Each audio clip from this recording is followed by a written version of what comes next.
Hello, world, and welcome back to the Simple Sports Podcast. It is I, of course, your host, Capo, back. Week 5, Sundays in the books. We got games tonight, games tomorrow night, Monday and Tuesday. Tuesday for the first time that I'm pretty sure has ever happened. Certainly the first time I've ever seen a game on Tuesday. I made this point talking to one of my friends about sports, and that one of the main things that I love about the NFL versus, say, the NBA is that the NFL is appointment TV. The NBA, there's games on practically every day, if not every day. And there's so many of them that if you miss 2 or 3 games here, like, you're okay, as long as you don't miss the big ones. But football, it's really hard to stay up front and abreast of the NFL story for a particular season if you don't watch every week. Obviously, you may not be able to watch every single game. I watch every single game. My office is an absolute layer of TVs and monitors and all kinds of nonsense. So I watch every single game, never miss one. Certainly can't tell you the last time I missed one. And it's just an event on Sundays. The Thursday, Monday night game, okay, you get a little sprinkle here and there just to tie you over. And so I think that's plenty. And listen, the Tuesday game is obviously not ideal, and it's not what they would be doing, going forward. It's a lot of football. So having it in a small dose like this, just a one-time thing, at least so we think maybe it'll happen a few times throughout the year. But it won't be something that carries on into, say, like the 2021 season and things like that. I just think that would get to the point where it's overkill. But all that rambling aside, Week 5 Sundays in the books, and I want to give my reactions to obviously what we saw on Sunday, and I want to start obviously with the biggest news: Dak Prescott and the injury. Prayers go out. I was watching the game, of course, and routine play we've seen him make a million times, gets flushed from the pocket, or he runs from the pocket, I should say. And actually, it might have been a quarterback draw. I don't remember exactly. But regardless, play we've seen a million times. Quarterback leaves the pocket, has the DB hanging on him, and drags him down. Normally, he would slide in that situation, or a quarterback would slide in that situation. He had already gained about 5 to 7 yards, something to that effect.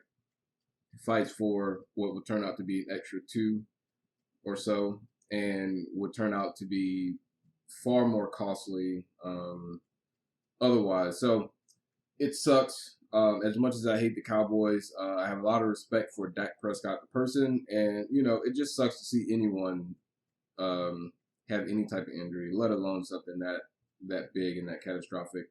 You see guys tear stuff in their knees all the time. Break a collarbone, hamstring, whatever.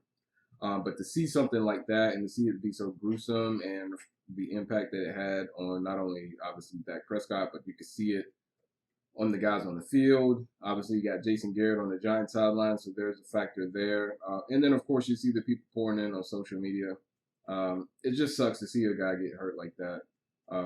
Wish him all the best. Hope he makes a speedy recovery in that regard. But there was a football game yesterday between the Cowboys and the Giants. I don't want to dwell on the negative stuff too much. Just, I hate to be that guy. But there was a football game yesterday. And I got to be honest. Listen, first of all, I picked the Giants to cover this. So, props there. But the Cowboys, man, they got some issues. And obviously on defense, they have some issues, especially when you're talking about potentially, if not the single worst offense in the NFL this year, and one of the worst that I've ever seen in the Giants. They gave up a lot of points to the Giants. The Giants were running the football at will, which is just something they don't do regardless of the opponent. And the Cowboys obviously got a defense that they have to get fixed. That's an issue. But here's the thing. Rarely do you see defenses that are that bad get better over the year, especially when they don't make any moves. Now, there are still some moves out there to be made for the Cowboys. Obviously, the main one that a lot of people are talking about is the signing of Earl Thomas. Who knows if that's going to take place? Obviously, the football player would help them immensely. We don't know about the person. That's for the Cowboys to decide, and whoever else needs to make that decision. They haven't done it yet, and to me, that means that they're not going to do it. They haven't done it 5 weeks in after they started 1-3 and were on the verge of going 1-4 and losing to a winless at the time Giants team who now remains winless. That would have been terrible. That would have been awful. And I mean, it's still awful. Listen, they're in first place at 2-3, so the world is not lost for the Dallas Cowboys, clearly. But in the grand scheme of things, man, what a sucky season it has been for the Dallas Cowboys. Which again, I don't mind one bit because I hate the Cowboys. Now, in order to talk about this, we have to talk about how Dak played, right? And to be quite honest, didn't play great. He wasn't the only one yesterday. But I mean, I hear a lot of people talking about, well, this will get him the contract. This is the contract he should have gotten. This is all Jerry Jones' fault. You can make all those arguments. That's all fine and good. The reality is, Dak wasn't a $40 million quarterback. Now, I've heard that he was offered anywhere from 30 to, I've read or heard as high as 36. And hey, I'm not counting that man's pockets. If he didn't feel like that was a good enough deal, then that's not a good enough deal. So be it. But the fact remains, he was offered a big deal. So the fact that he doesn't have one isn't totally on Jerry Jones. That is partially on Dak Prescott as well because he turned it down. Now, did he turn it down for the right reasons? You could say he did. That's fine. But the fact remains, again, he turned the deal down. And so him not having a contract to me isn't just a reason to go after Jerry Jones. And maybe that'll calm down. It's just in the heat of the moment. Everyone feels sorry for Dak. There's no one that's going to bash Dak for that, right? Especially after what happened. So they're all going to pile on Jerry Jones, and that's fine. I'm not the biggest Jerry Jones fan myself. But there was a contract on the table. He turned it down. And for all intents and purposes, he is as much to blame for him not having a contract as is Jerry Jones. Secondly, do you blame Jerry Jones for not giving Dak Prescott a $40 million a year deal? Now, we don't know what all the particulars are that potentially what he could have asked for, but rumored to be north of $40 million. Even in some cases, some people said 45. I just find that hard to believe. 40 seems like what he would have reasonably asked for. And to me, Dak is not a $40 million a year quarterback, evidenced by his play in the first 4 to 4.5 weeks. They were 1-3.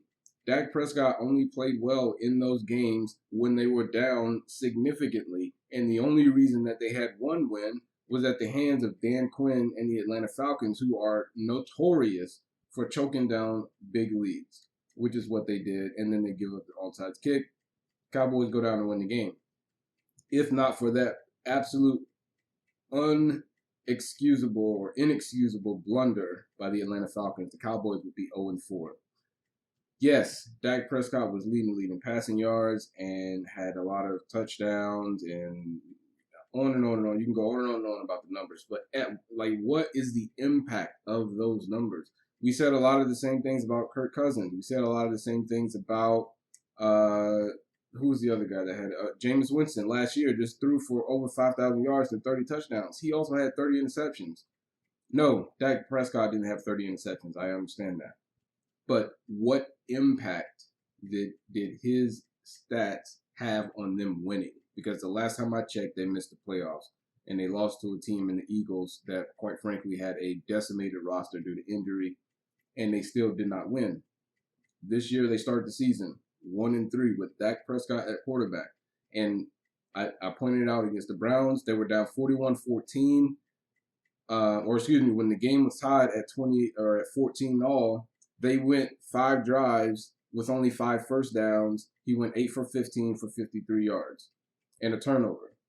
So, I mean, yeah, he has great numbers. And if that's what you're basing it off of, which is why things like the LeBron versus MJ debate, even throwing Kobe in there because I think he gets disrespected in that debate, but, whatever. I don't think he's greater than Michael Jordan. But to me, if you're going to talk about LeBron James, you then have to talk about Kobe Bryant. That's another discussion for another day. My point is, you cannot just look at the results and the totals and say this guy deserves this amount of money, because what is the impact of that statistical performance? He throws for 500 yards and they lose. What good does it do you? It's empty calories. And so, yeah, you can make all the arguments you want about Jerry Jones. You can blame him. Hey, go ahead. All I'm saying ultimately is Dak bears some responsibility in the fact that he does not have a contract. Now, another game I want to talk about quickly, the Browns versus the Colts. The Colts, I've been saying this all year. I said it when it happened. I said it before it happened. Phillip Rivers is washed. It is time to move on. The Chargers did, and the Colts picked up their dirty laundry. And you know what happens with dirty laundry when you pick it up? It's still dirty. You have to clean it. And this is like some old ratty drawers that got 6 holes in it, and the waistband is all stretched out, and they still try to use it. It's done, guys. Phillip Rivers is done. He's cooked, okay? I thought maybe he could lead a team and steer the ship, but I also said they don't have the playmakers, particularly on offense, to help carry Phillip Rivers. Their defense, I think, is fine. And with a better quarterback, their defense wouldn't be on the field as much. But the fact is, Phillip Rivers is not that good, and therefore the Colts aren't that good. Here's the thing, guys. When you don't have at least a decent quarterback, you're not going to be a very good football team. That is the baseline. Coach and quarterback. You can boil football teams down to that. Think about the last 10 Super Bowl winners. Who were the coach and quarterback? You got, obviously, last year, Mahomes and Andy Reid. Most people think Mahomes is the best quarterback in football. Most people think Andy Reid is at least a top 3 coach. Some would argue Sean Payton. Some would argue Mike Tomlin. And then you have Andy Reid. Obviously, Bill Belichick is number 1. Any one of those other 3 guys can be number 2, 3, and 4 in whatever order you want. He's a top 3, top 4 coach at a minimum. Obviously, Bill Belichick and Tom Brady, when they were winning their Super Bowls, you had Doug Peterson and Nick Foles. Nick Foles isn't necessarily a top quarterback, but he didn't need to be for 18, 19 games. He needed to do so for 4 or 5, which he did. And you throw in Doug Peterson as a good coach and quarterback. Seattle, you got Pete Carroll, Russell Wilson, coach and quarterback. It's a very simple concept, okay? When you have a good coach, you have a good quarterback, you have a chance to win a Super Bowl, period. The Colts, I believe, have a decent coach. I'm still not so sure on him as a head coach. He is a great coordinator. He has been a great coordinator, and he has been a good head coach. But he still makes some head-scratching mistakes as well. And when you couple that with the fact that you don't have a good quarterback, because Phillip Rivers was always a good quarterback, so if he's regressed, he is no longer a good quarterback. Okay, he was never a great quarterback. He was always good. He was always really good. But when you regress from good, you go to at best average, if not below average. And right now, he looks below average. So I picked the Browns in this. I've made it clear from the beginning the Colts have a bad quarterback and they're not going to be very good. People have picked them to win the division. I sincerely don't understand. Now, listen, I'm a Titans fan, so I get it in that I'm a little bit biased. But to sit here and say the team that went to the AFC Championship game last year after their hot roll at the end of the year, once they made the switch at quarterback, wasn't going to be the best team in this division when they really didn't lose a whole lot, especially offensively. They lost Casey, Ryan, and a few other guys defensively. But offensively, they mostly are intact. They did lose Jack Conklin. Again, mostly intact. The Colts lost their quarterback. The Texans lost their best player on offense aside from Deshaun Watson, and the Jaguars are the Jaguars. So how did you not expect the Titans to be the best team in that division? It makes no sense to me. I would say it's because people just hate on the Titans, but I think the Titans I don't think it's hate. I think the Titans were just so irrelevant for so long that people refuse to believe that they are a good football team now. I think it's the same thing going on with the Colts. I think the the Browns. I think the Browns are a really good team, but they were the Browns for so long that the fact that they're 4-1, people I picked the Colts. Or out last week they picked the Cowboys. Guys, stop going with your heart. Go with what you see on TV. The Cowboys were never going to beat the Browns. You know why? Because they're not any good. The Colts were never going to beat the Browns. You know why? They're not any good. The Bengals were never going to beat the Browns because they're not any good. It's that simple. And people keep picking the Colts, and I just don't understand it. I don't know what they see in the Colts. I don't know what they see in Phillip Rivers.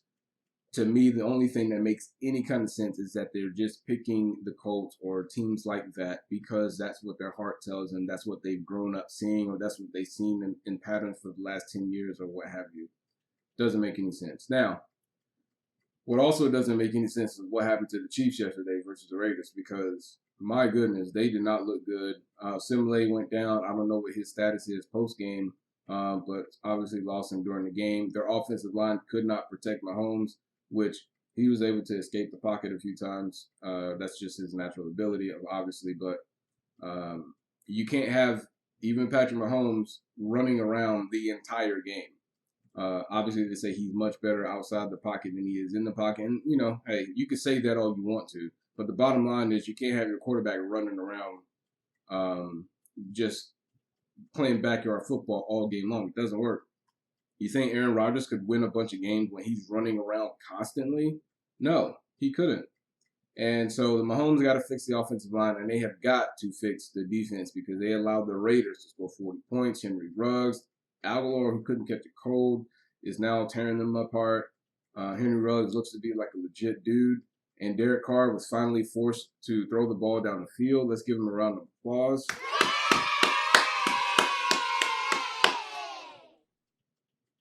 The Raiders shocked the world yesterday. I think the spread ended at 11.5. Maybe it was 12. I don't remember exactly.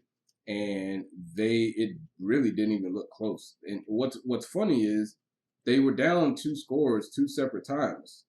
And it still felt like the Raiders were in full control of that game. Chiefs got some work to do on both sides of the football. Offensive line needs some help and some work on protecting Mahomes again. Can't have I don't care how good anyone is outside the pocket. You can't have them running around all game with pressure, guys chasing them, getting hits on them, etc.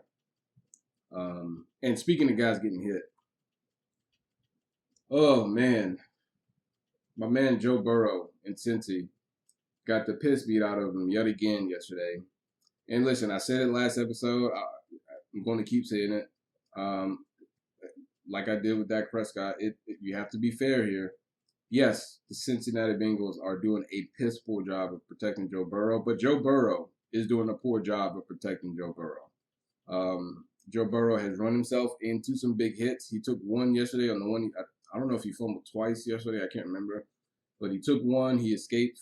He gets flushed out the pocket. Great pocket awareness, as I have lauded him for. He slides out to his left, but he doesn't peek. He doesn't check the backside. I think it was Judon who missed him the first time, and he comes back around the second time.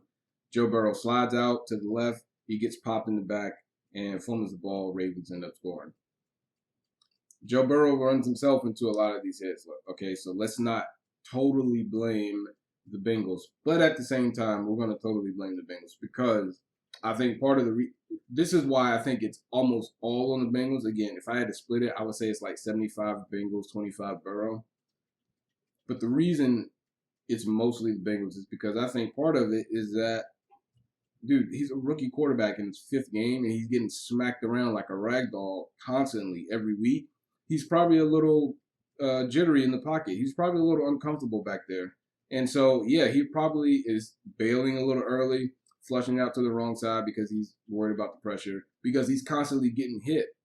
And so, again, he runs himself into some sacks. I think part of that is the accumulation of hits that he's taken already just through 5 weeks. So, please, guys, you have your guy in Cincy, okay? You have got him. Please protect him. All right, now we did have some other games yesterday, of course. We talked about the Bucs and the Bears on Saturday. We picked all the games as usual. Obviously, did not cover the Bucs game. Jags and Texans, we ended up going with the Texans, although I really didn't want to bet this game. Yes, there's the emotional factor with Bill O'Brien not being there any longer, and the Jaguars playing a bad team, or Jaguars being a bad team. But the fact is, the Texans are also a bad team. So, yeah, the emotional piece is there. But usually that works when you have a good team coming into an emotional game.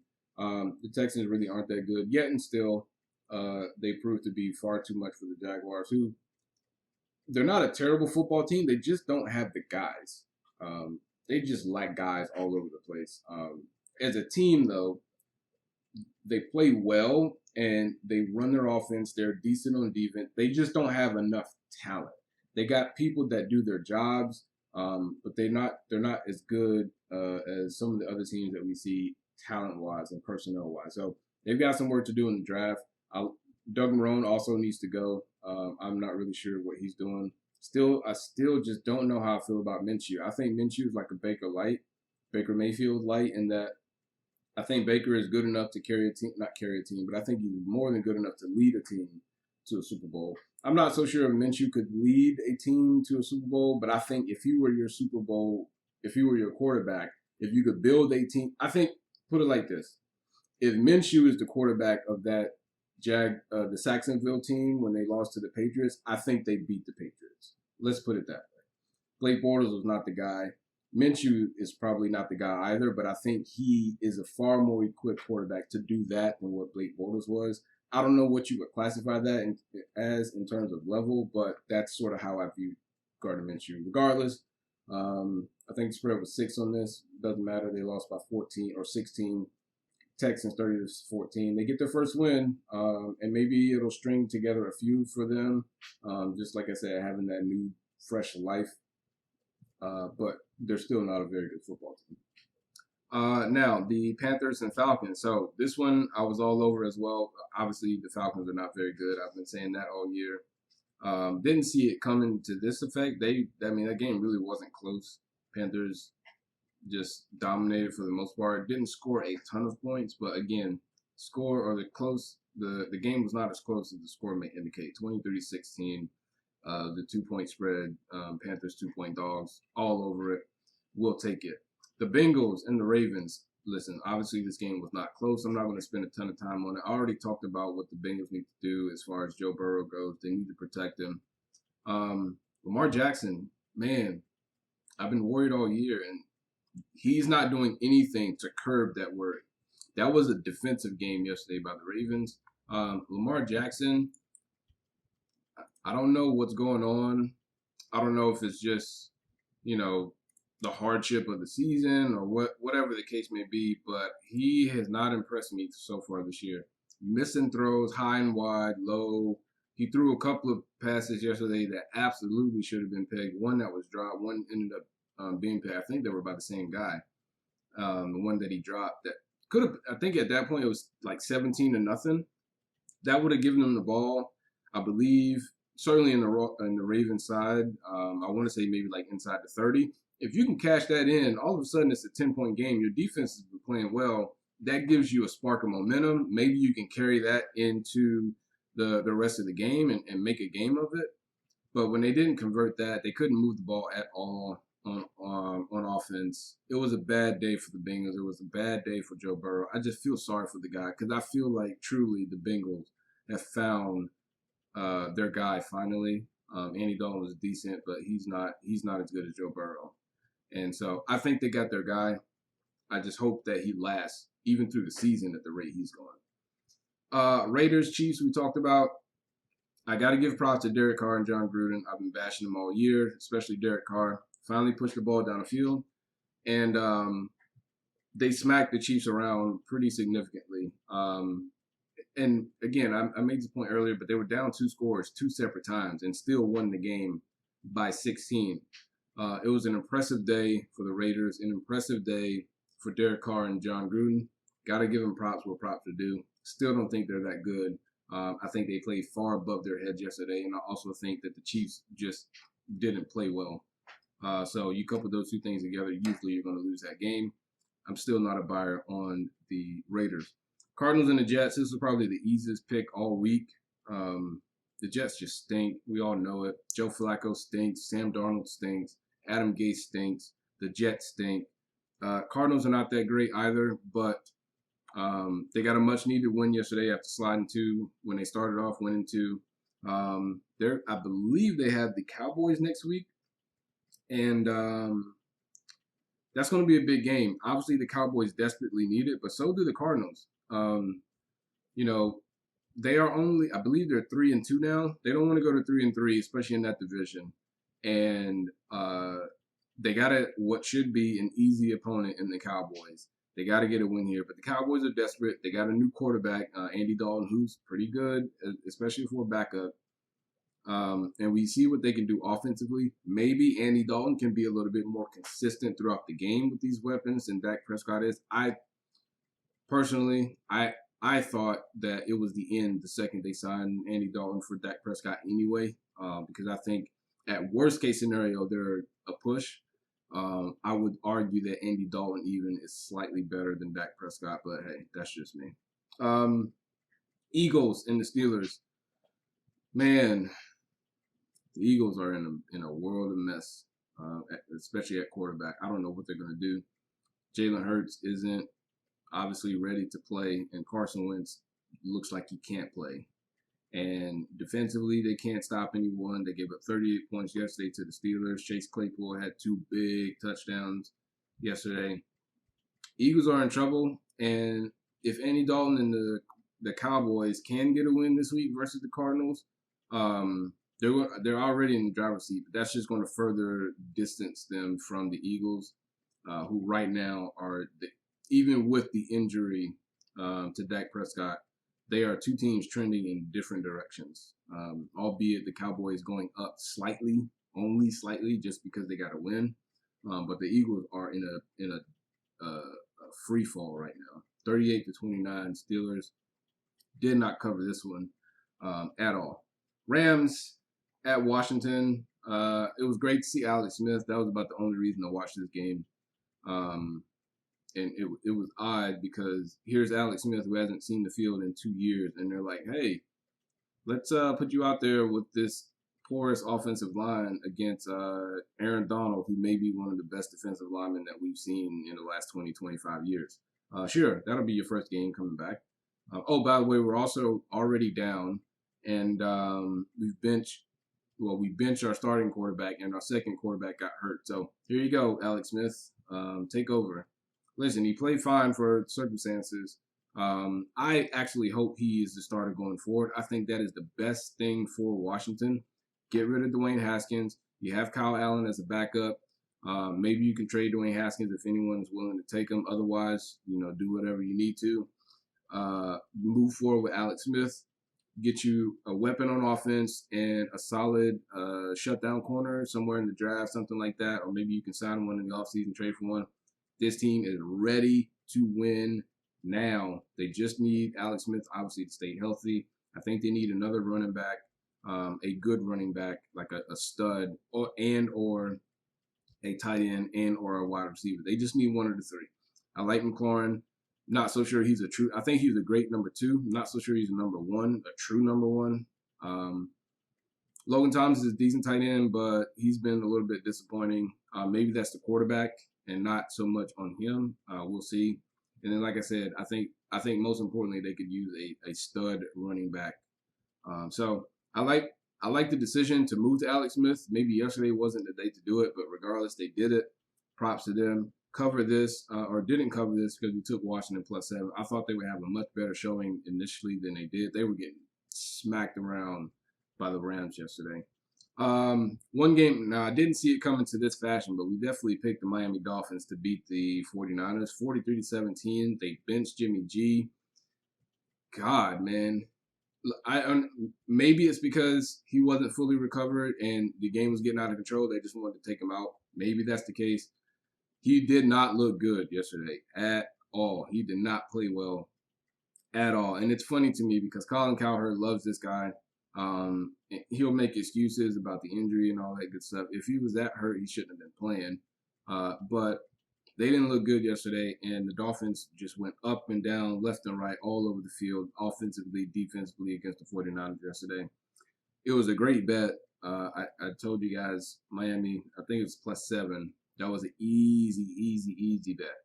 And 49ers are reeling. Obviously, they had a lot of injuries, but they just don't look the same. They do not look like the same team. They don't look like they play with the same energy that they did last year. And maybe that is the personnel and those guys just being out and hurt. But they do not look like the same football team.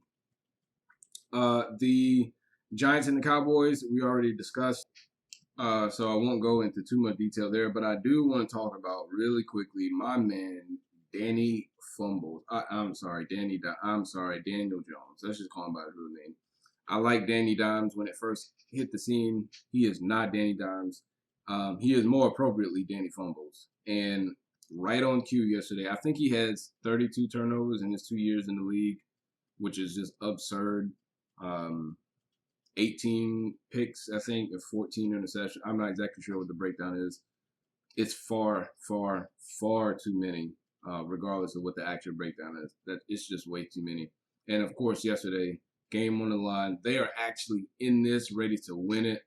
And you had the big injury with Dak. They didn't capitalize on it, and a big part of it is because of Danny Fumbles, right on cue, coughs it up, and the Cowboys get an easy touchdown. Man, it's tough because they have some weapons. When Barkley's healthy, obviously they have Saquon Barkley. I really, really like Darius Slayton. I think he's like McLaurin in that I don't know if he's a true number one or if he's just a really, really good number two and he needs a number one. Could you imagine if they still had Odell with Darius Slayton? Oh my God! Now that would be a combo that you would want to watch. Odell, Slayton, and Barkley with Evan Ingram, who showed up yesterday. Man, that would be tough. Darius Slayton is there, but Daniel Jones, the turnovers. Maybe they're going to be right back in the top of the lottery, or not the lottery, but right back in the top of the rotation for picks this year in the top 5, top 3. Maybe they can get a Trevor Lawrence or a Trey Lance or Justin Fields or whoever else you want to throw in there. Maybe they can get one of those guys and just move on from Daniel Jones, but he turns the ball over far, far too many times. Did get the cover, though. 34-37, almost got the win outright for the Giants. But we did take the cover, and you know what? We will take that. Colts and the Browns, another one I talked about a little bit already. I'm not going to spend too much time on this one. Listen, I said it 10 times. I said it 10 times on just today's episode. Phillip Rivers is washed. It is time. It was time to move on last year. No one should have signed Phillip Rivers unless he was coming in to be a backup. That's it. Unless he was going to like a bad football team, like if the Jaguars wanted to sign him, okay, whatever. If the Jets wanted to sign him, okay, whatever. Maybe the Bears would have been a good fit, but how much better than Trubisky is Phillip Rivers at this point? From a production standpoint, what is he actually doing that's better than Mr. Trubisky? I would argue next to nothing. And so they deserve this loss because they signed that quarterback. And then finally, last night, Seahawks and Vikings. Man, what a game that was. It looked like the Vikings were going to run away with it. And then in a split second, it looked like the Seahawks were going to blow the Vikings out. And then we ended with a classic Russell Wilson game-winning drive, DK Metcalf. I think he went to him on the last 4 plays of the game. One of them, I think he just overthrew or he threw out of bounds. I don't remember exactly. The second one or the third one, I don't remember if he went to him on all 4 plays. I know he went to him on the last 2 or 3 for sure. But he dropped one in the end zone. It was tough coverage. He really got it punched out. You do that 10 times, he's probably going to come down with it a few.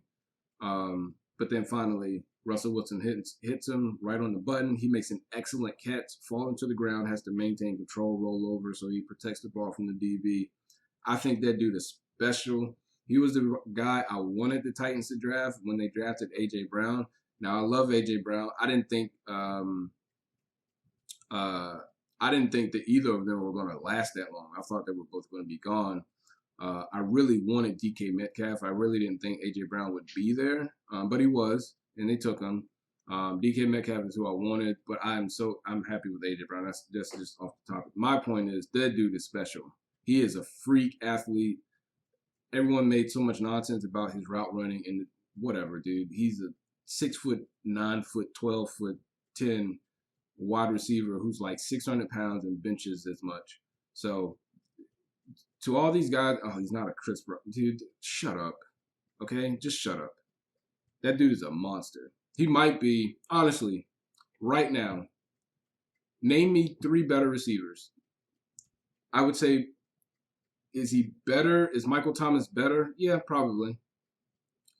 Julio Jones when he's healthy. DeAndre Hopkins, obviously. Can you name one that's better? Is Tyreek Hill really better? He can get down the field, obviously, in a hurry, and he can do more things, right? They pitch it to him, all sorts of stuff like that. But we just saw Metcalf take a screen to the house, so he's capable of doing that stuff. And then obviously he can go deep, he can go a long way. Maybe he's not as good of a route runner as others, but okay. Listen. If you told me right now I could have him versus, the field, it'd be hard for me to not pick him over at least in the top 5 at a minimum. That dude is a monster. And of course he has the teammate Lockett, who is just as good and some would argue better. I would say I would take Metcalf just because the size element, but and the people that are saying Russell Wilson, like Colin, dude, Russell Wilson, I love Russell.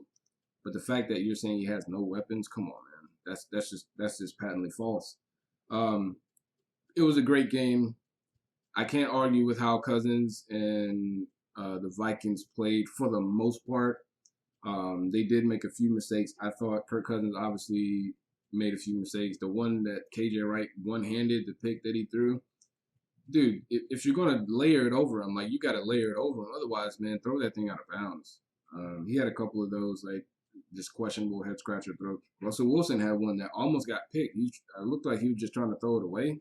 Fortunately for him, it went out of bounds. He did end up throwing the pick. I think he was trying to get, it was either Carson or Moore. I don't remember who he was trying to throw to. The guy got pushed out of bounds and reestablished and came out with the football. All in all, it was an excellent game. One of the most entertaining of the day. Seahawks get the win. We did not get the cover on that because we took the Seahawks. Now, tonight, we got Chargers and Saints, 8:15. We're going to talk about the Draftkings showdown for that tonight. I'm also going to give you some picks for the Draftkings showdown. I'm assuming there's going to be one for the Bills and the Titans. Bills going into Tennessee, Chargers going to New Orleans. So, let's talk a little Draftkings. All right, so we're going to start with the Saints and the Chargers Draftkings showdown. Now, normally, for the captain's pick, I don't necessarily try to get the single best player, although in some cases that is the best choice. I usually try, especially if you're doing multiple entries, I usually try to go for a little bit of value at the showdown pick. Even in some cases, some extreme value, and it's an extreme risk-reward type deal. In this particular case, though, it is hard to not go with Kamara as the captain's pick. It's just too much volume that he's going to get. He's super expensive at $18,000 for the captain's pick. But, I mean, look at the list of players. Is anyone going to get the kind of volume that you're going to get from Kamara and with the production that it's going to come with? You could argue that Kelly would be a play here, but he's going to split some time with Jackson, who knows how much time, but he's definitely going to split some time. No Eckler, obviously. You could argue Drew Brees, but all of his targets are going to go to Kamara, and everyone else is going to be spread around. They're not going to have massive games, so it's hard to not go with Kamara as the captain's pick. Maybe you could try your luck with Jared Cook. He is listed as questionable with the groin injury. He could be a play if you're looking at a receiver, maybe for the Chargers. Obviously, Keenan Allen would be your play there. Herbert. His pass share to Keenan Allen has increased over the last couple of weeks, so he's definitely in play. I also think potentially, finally, Emmanuel Sanders might be in play. No Michael Thomas. He had 6 of 9 targets last week that he caught for just under 100 yards at 93. No touchdowns. But he led the Saints in targets, led the Saints in catches, led the Saints in receiving yards, and just didn't find the end zone. Traquan Smith scored both of the team's touchdowns in the air. And so it's hard to not go with Kamara. Now, what you could do is maybe make a play for Latavius Murray. They do like to bring him in quite a bit, and they will bring him in on the goal line. So maybe he can sneak in, say, 2 goal line scores and 60 yards on the ground. That might be enough as a captain to get you what you need. You can use him as a captain and then take Kamara as well, just in case. So you're getting double the play there. That's an expensive or not so expensive way to include both. Latavius Murray as your captain's pick, I believe is around like maybe 6,000, 8,000. Let me see. Yeah. So as your captain's pick, he's 7,200 versus Kamara at 18,000. So big value there that you could try and just cross your fingers that you get it with Latavius Murray.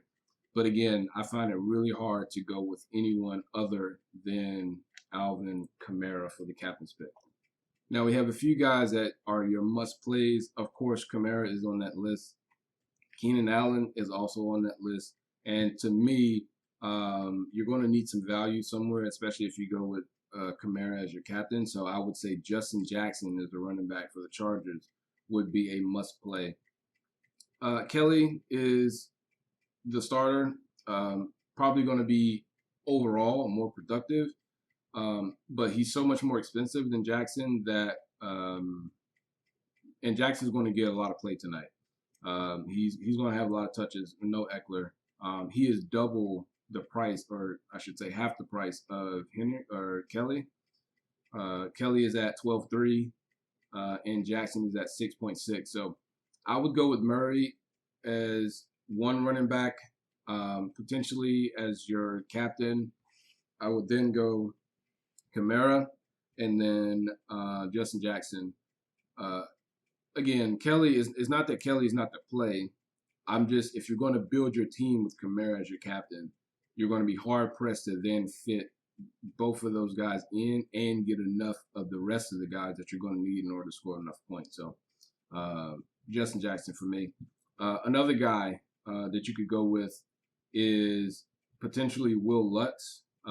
They kick a lot of field goals in New Orleans, and he's a pretty good kicker. If you're looking to, again, make some value plays, he's definitely one to go with. A guy to avoid for me has to be Justin Herbert. I know the Saints' pass defense is not excellent, but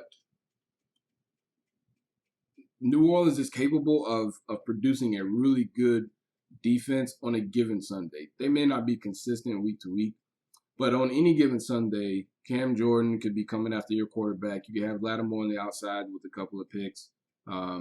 It is hard for me to trust a rookie quarterback with okay weapons. Keenan Allen is a pretty good receiver. You got Henry at tight end and so forth and so on down the line. But it's hard for me to trust a rookie receiver without excellent weapons. And I just don't think Herbert has excellent weapons. Mike Williams is questionable. Supposedly going to play, but hamstring, that thing could flare up at any second. I just don't see it with Justin Herbert. I would fade Justin Herbert all the way. Another guy I would fade, Tre'Quan Smith. Yes, he had a big week last week. Probably not going to do it again. We've seen him have big weeks in the past for the Saints and not pan out. I would probably go with Emmanuel Sanders, who led the team in targets last week. I'd say it's a safe bet that he's going to do the same again. And then Jared Cook is also questionable, depending on what the injury report is. Finally, once the game is ready to kick off, that groin, much like the hamstring, those soft tissue injuries, those things could flare up, especially a groin and a hamstring. You turn the wrong way one time, and it is curtains for you. So I would probably avoid those guys, but namely Justin Herbert. And now we're going to talk about the Titans and Bills. So Bills are visiting the Titans. It's a big game for really both teams. Both teams are undefeated. Bills have played their games. They didn't have to miss last week. The Titans did. Some people think that's going to hurt the Titans. I actually think it may help them. It's not like so they got their bye week, which in any circumstances, your bye week is a benefit in that it gives you time to rest and recover. But in this particular case, they were missing quite a few guys, especially on defense in the defensive secondary. Dory Jackson's been out. I'm not sure if he's going to play, actually. I'm pretty sure he is. And A.J. Brown's been out, probably going to play, not 100% sure on him. I think it's going to be a really close game. It's going to not be as high scoring as people think. I think the Titans defense actually, for the first time, is going to play well. It's a big stage for the Bills.